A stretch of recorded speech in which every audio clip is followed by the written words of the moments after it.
Summer continued her walk, her flippers clasped sadly behind her back. The vibrant green of the park and the colorful bursts of flowers no longer brought her joy. The gentle spring air felt heavy with the weight of loneliness and betrayal.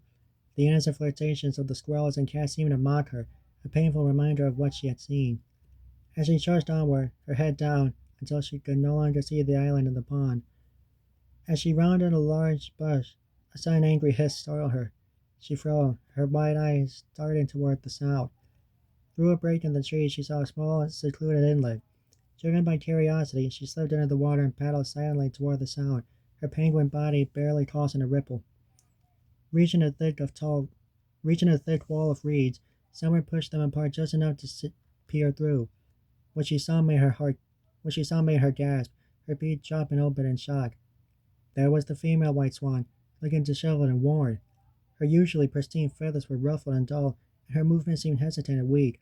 The black swan, meanwhile, looked menacing, his dark form radiating hostility. He let out a harsh hiss, and the white swan, with a look of resignation, dipped her head in the water.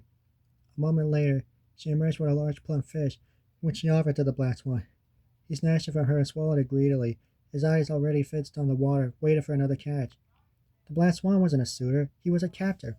Summer watched, her heart clenching with a mixture of sadness and outrage. The black swan, having greedily finished the previous fish, hissed impatiently. The female, shivering slightly, dipped her head into the murky water again. This time she came back up empty-beaked. A look of tired defeat crossed her face, and her head trembled visibly. The black swan's frown deepened. With a swift, cruel motion, he slapped her across the face with his powerful wing, causing her head to snap violently to the side.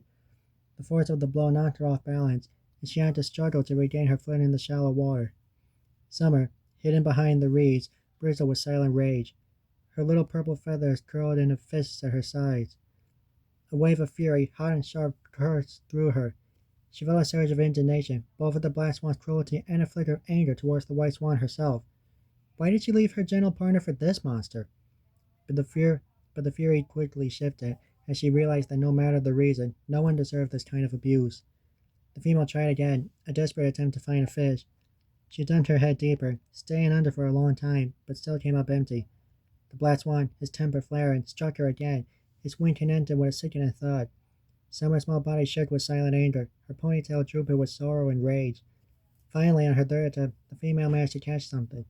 She rose from the water with a large green frog clamped to her beak. She offered it to the black swan, who snatched it and swallowed it in a single gulp. A moment later, the black swan's body began to bounce erratically. His eyes widened in surprise as the frog, still very much alive, began to jump and kick within his stomach. He flailed and hopped, completely caught off guard by the unexpected acrobatics of his amphibian meal. The frog, having successfully navigated the black swan's esophagus, popped out of his beak and plumped back into the water, where it quickly swam away to safety. The black swan, now furious and embarrassed, turned its rage on the female. Summer, having witnessed enough, ducked under water. She swam with purpose to the spot directly beneath the two swans. With a firm grip, she grabbed the black swan's legs and pulled with all her might, yanking him completely beneath the surface. Using her powerful penguin legs, she began to jump on him, a flurry of determined hops and shoves. Finally, she surfaced, gasping for air, and urgently signaled with her flipper for the white swan to flee. The female white swan, seeing her chance, turned and swam away as fast as she could, realizing with a heavy heart that she had made a terrible mistake. She should have stayed with her kind and gentle partner. The black swan, enraged and disoriented, thrashed his way free of Summer's attack. He shot up to the surface and began a furious pursuit of the female across the pond. He caught up to her in a burst of speed and began pecking viciously at her head and neck, plucking her feathers and leaving her looking even more disheveled.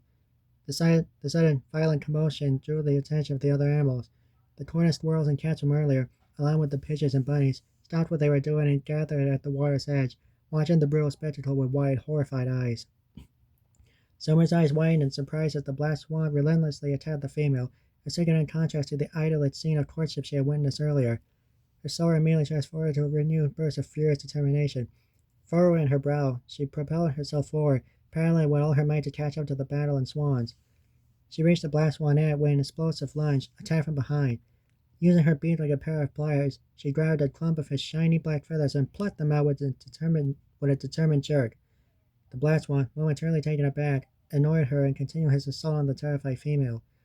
But Summer wouldn't be deterred. She swam alongside him, matching his speed before wrapping her flippers around his long, elegant neck. She shook his head wildly, the black swan flailing in her grasp before she dumped his head completely under the water. The black swan burst back to the surface, sputtering and furious. He glared at Summer, his brow so deeply furrowed it was almost a single line. He trembled with an unadulterated rage, letting out a long, loud grunt of anger that echoed across the pond. He had known from the very first moment he saw her that this meddling penguin would be a problem. His initial plan to steal the female was now secondary. His new mission was to eliminate this pest. Summer, seeing the deadly intent in his eyes, knew she had to act fast. She quickly swam past him, moving in the opposite direction of the now fleeing white swan. The black swan, his focus now completely on the small penguin, gave chase, snapping his beak and hissing menacingly. Summer looked back once, saw the murderous rage in his crimson eyes, and paddled even faster, a decoy with a purpose. The male swan, his head still bowed in sorrow on the island, lifted his gaze. His eyes swollen with tears, widened in surprise and concern as he saw the female approach, her once bristling feathers now scruffy and bruised. She howled frantically, a sound of pure distress, and occasionally looked back over her shoulder, gesturing with her beak. The male swan, seeing her desperate state, forgot his own misery. He let out a loud, commanding squawk and paddled toward her, following her lead. Together they swam in haste, guided by her frantic motions. They stopped at the edge of the clearing, and the male dropped his beak in horror, his eyes widening. He saw Summer, his little penguin friend, being chased relentlessly by the furious black swan. The black swan, in a fit of rage, followed Summer right out of the water onto the grass. Summer, despite her short legs, put as much distance between them as she could. She leaned over her shoulder, a small, smug smile forming on her face as she saw the distance between them increasing. But in her moment of triumph, her foot caught on a gnarled root sticking out of the ground. She tripped, tumbling to the grass and landed hard on her stomach.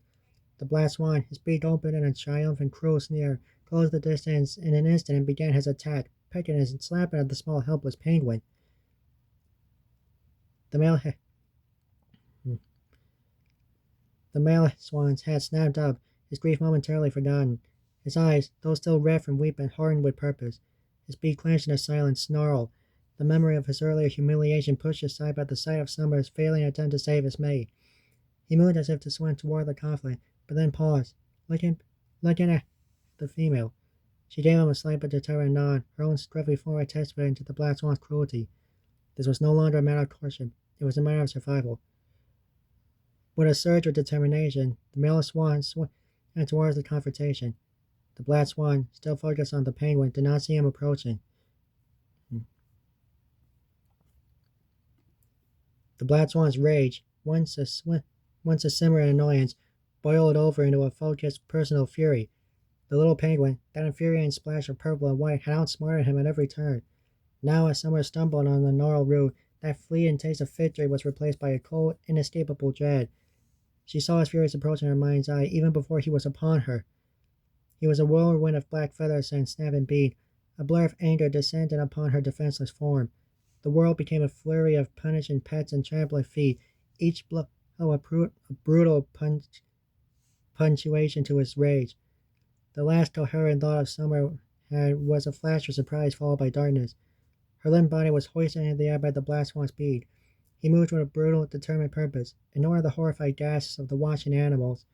He had a point to make, a lesson to teach the meddling penguin, and he wouldn't be satisfied with merely leaving her in the dust. He dragged her to the water's edge, the very place she had used to humiliate him. The water, once a symbol of Summer's cleverness and agility, was now a weapon in the black swan's grip. He managed to dunk her head repeatedly, a cold, unfeeling act of dominance. Meanwhile, the black swan, guided by his now redeemed mate, arrived on the shore. He saw the black swan's back, his form hunched over the water. A moment later, the terrible action was clear. He saw the limp, defenseless body of Summer, the kind penguin who had tried to help them, being held and submerged. The sight was a dagger to his conscience. His fear, his initial weakness, his shame, all of it vanished in an instant, replaced by a surge of protective rage. His head, which had been low in sorrow, snapped up. His own neck trembled, not with fear, but with fury. With a powerful, silent resolve, the male swan burst forward, driven by a fury that his rival could never comprehend. He launched himself at the black swan, grabbing his neck from behind. It was a physical and emotional counterattack, a move that sprang from true love and courage, not selfish aggression. The black swan, completely off guard by the male's ferocity, had no choice but to release the limp penguin. He was thrown, his cruel purpose halted.